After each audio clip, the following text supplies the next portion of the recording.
First big snow outside today. It looks very pretty since I don't have to leave the house or drive in it as a stay-at-home homeschool mom of almost 11 children.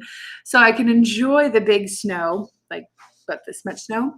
Kids have been out making slushy kind of snowmen. There's actually freezing rain coming down right now. So I don't know. It's going to be a pretty wimpy looking snowman within a couple of hours, but they had fun.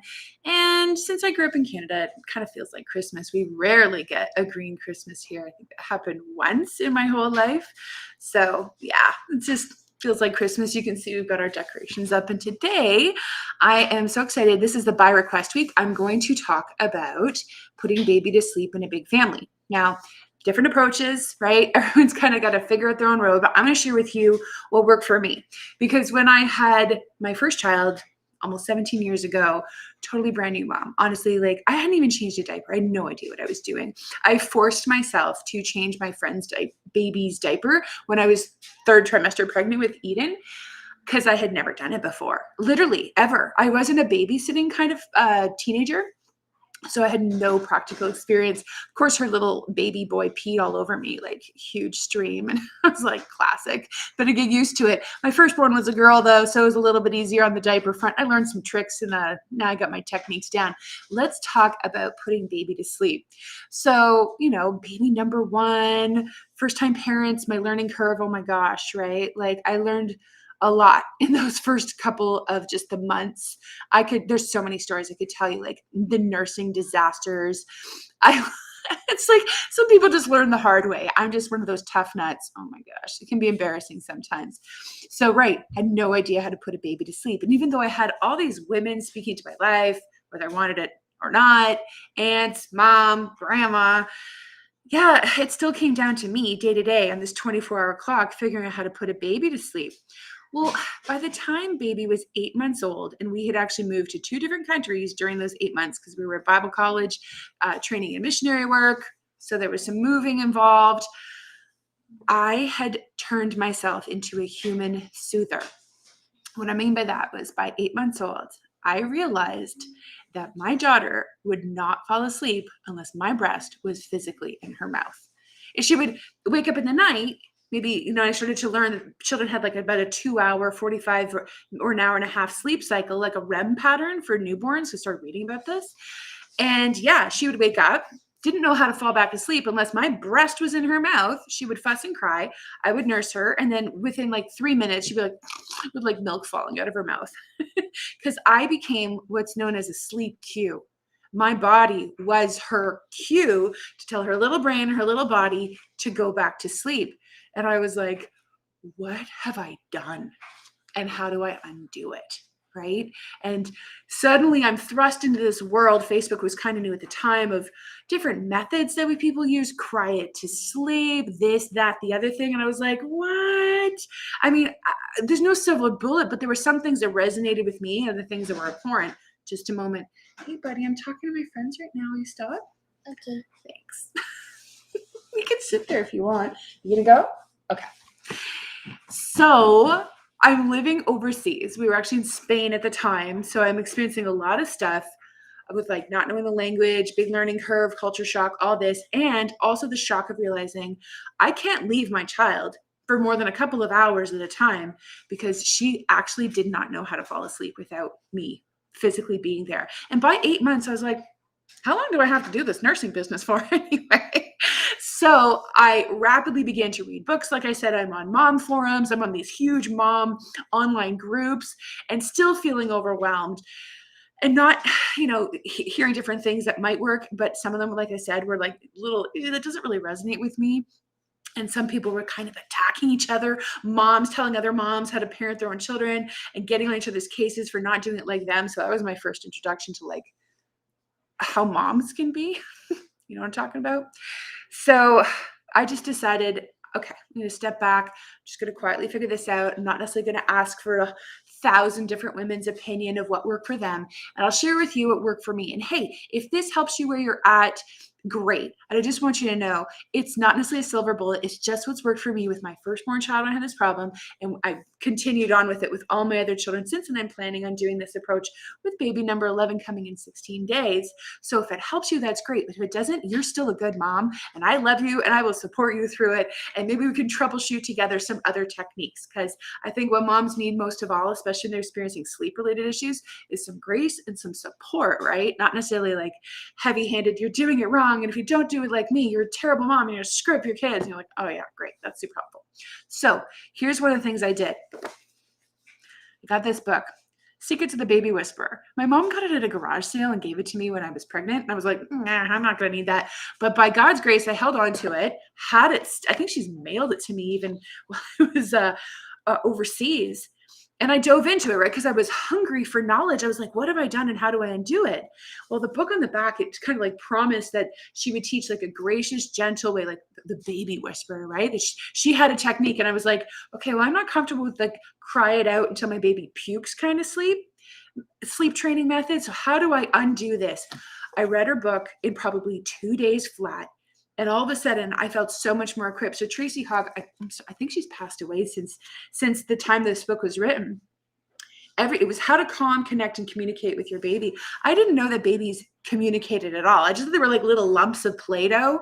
I had like didn't come out with any kind of programming that has since been dispelled. I didn't know how to sort of read the cues. I didn't realize that their bodies had actual cycles and patterns. I just didn't know because you don't know what you don't know, right? So her book was a game changer for me. And I quickly learned that I actually could begin to separate my body being her sleep cue. So we did do a little bit of, I guess, sort of a type of cry it out, but it was only for a couple of minutes. And dad would actually go into her when she would wake in the night. He would just put his hand like on her back or on her belly, do some shushing techniques, and just reassure, I'm here, I'm with you, you're okay. So she wasn't totally alone, but he began, it probably only took about 2 weeks for her to begin to go to sleep on her own because her body desperately wanted to sleep. She just didn't know how. And if I had gone in the room, like she's going to smell my milk from a mile away, right? Not helpful. So it was suggested that if you have another person, some help, preferably from dad, then that would be the ideal person to break the connection, to break that brain body connection and teach her new ways. It literally only took us 2 weeks or less. And we were like, oh my gosh, why didn't we do that before? Because we didn't know, right? We don't know what you don't know as a young parent. So now I have this technique that she talks about. It's called the EASY approach, EASY, which is an acronym for eat, activity, sleep, and then you. So real quick, I wrote a blog about it actually. If you want to know more about it, just put a comment below. I'll send it to you. But real quick, she just talks about baby cycles from the day they're born until they kind of progress all the way onto solid food and out of their naps around 2-3 years old, how their body just goes through a very simple routine, like most of us, where we eat, have a period of activity, and then we sleep. Now, as an adult, that's going to be big stretches of awake, right? But for a newborn, it literally might be 2 minutes. You know what I mean? And they're already falling asleep at the breast because they can barely stay awake for a diaper change. But as they begin to get a couple months old, their activity will be like a diaper change and then maybe a little tummy time or playing in their little bouncy or whatever. They have a little activity time.